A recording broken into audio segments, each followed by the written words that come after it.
When he came to the first house in the square, "This is stuff number one," the old Grinchy Claus hissed, and he climbed to the rooftop, empty bags in his fist.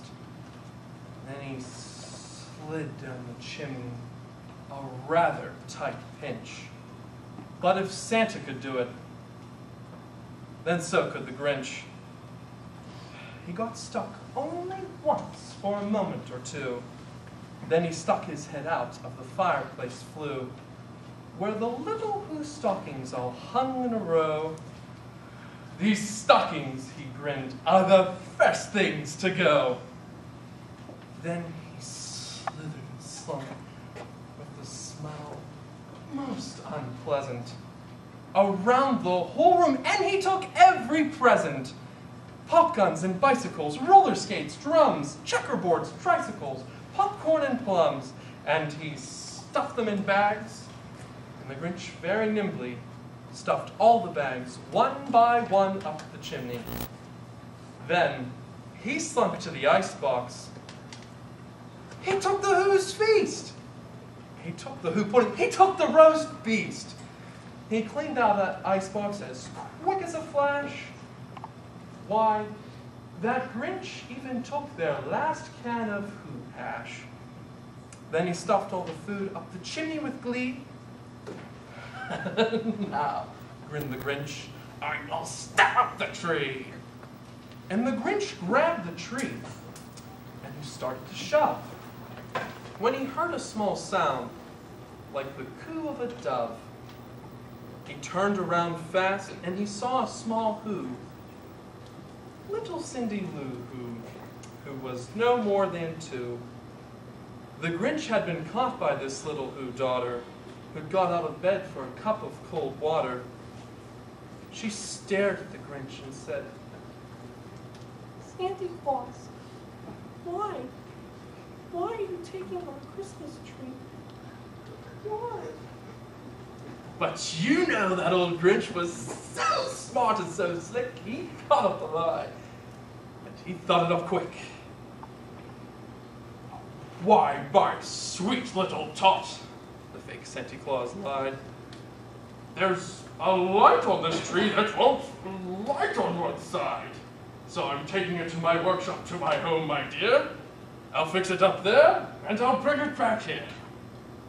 And his fib fooled the child. Then he patted her head, got her drink, and sent her to bed. And when Cindy Lou Who went to bed with her cup, he went to the chimney and stuffed the tree up. Then the last thing he took was the log for their fire. Then he went up the chimney himself, the old liar. On their walls he left nothing but hooks and some wire. And the one speck of food that he left in the house was a crumb that was even too small for a mouse. Then he did the same thing to the other Who's houses, leaving crumbs much too small for the other Who's mouses. It was 1/4 dawn, all the Who's still abed. All the Who's still a snooze when he packed up his sled, packed it up with their presents, the ribbons, the wrappings, the tags, the tinsel, the trimmings, the trappings, 3,000 feet up the side of Mount Cup. He rode to the tip-top to dump it. Pooh-pooh to the Who's, he was grinchiously humming. They're finding out now that no Christmas is coming. They're just waking up. I know just what they'll do. Their mouths will hang open for a minute or two. And all the Who's down at Who will all cry.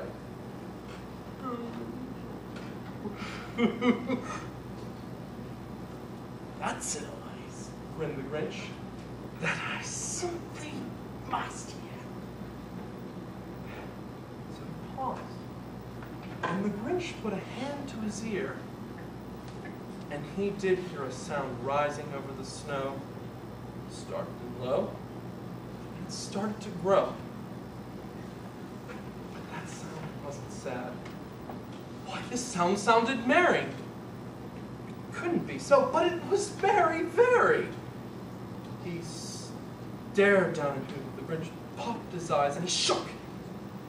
he saw was a shocking surprise. Every Who down in Whoville, the tall, small, was singing without any presents at all. He hadn't stopped Christmas from coming. It came, somehow or other, it came just the same. And the Grinch, with his Grinch feet ice cold in the snow, stood puzzling. How could it be so? It came without ribbons. It came without tags. It came without packages, boxes, or bags. And he puzzled 3 hours till his puzzle was sore. Then the Grinch thought of something he hadn't before.